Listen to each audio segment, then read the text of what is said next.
জনজাতিকৰণ বিষয়টো ৰাজনৈতিক বিষয়ে নহয়। ৰাজনীতিক দলত কোনো ৰাজনীতিক দলত ইয়াৰ সিদ্ধান্তও নাই। কিন্তু যিসকলে জনজাতি হ'ব বিচাৰিছে তেওঁলোকক সমৰ্থন কৰা ৰাজনীতিক দল আছে আৰু হ'ব নালাগে বুলি কোৱা যিটো জনজাতিসকল তেওঁলোকৰ সপক্ষেও মানে সমৰ্থন দিয়া ৰাজনীতিক দল থাকিব পাৰে।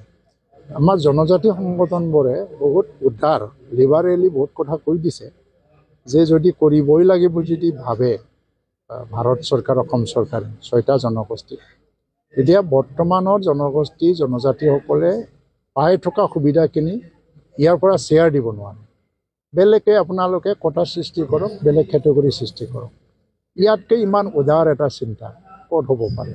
ইয়াত ভাৰত চৰকাৰে ইচ্ছা কৰিলে বহুতখিনি পৰিৱৰ্তন আনিব পাৰে, কিন্তু তেওঁলোকে এইটো আনিবৰ কাৰণে বহুত এটা প্ৰচেছত যাব লাগে। যেনেকৈ RGI registered general of India তেওঁলোকে এপ্ৰুভ কৰিবই লাগিব, কিন্তু RGIৰ এপ্ৰুভ কৰিবৰ কাৰণে ক্ৰাইটেৰিয়া সেই সময়ত যেতিয়া বনাইছিলে সেই ক্ৰাইটেৰিয়াৰ লগত যদি মিল নাখায় RGIয়ে কোনোদিন এপ্ৰুভ নকৰে।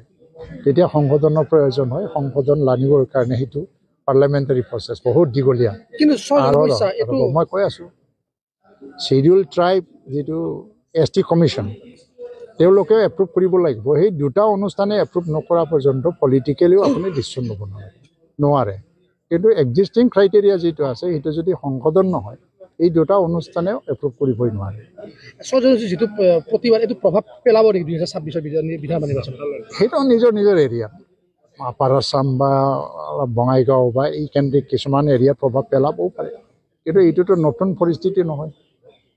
আগৰ ইলেকশ্যনবোৰত দেখিছোঁ যে এইকাৰণে এইটো কোৱা নাযায়, কাৰণ এইটো এটা আন্দোলন হয়। আন্দোলনৰ সপক্ষেও এটা মতামত আছে, বিপক্ষেও এটা মতামত আছে। আৰু সেইবুলি আপুনি প্ৰশ্ন কৰিব পাৰে যে জনজাতিকৰণটো বিৰোধিতা কলা যিটো আন্দোলন ট্ৰাইবেল সংঘই কৰি আছে তাৰ কিবা প্ৰভাৱ পৰিব নেকি, সেইটো এটা প্ৰশ্ন। কিন্তু প্ৰভাৱ পৰিব নপৰিব সময়ে ক'ব, কাৰণ তেনেকুৱা আন্দোলন আগতো হৈছে।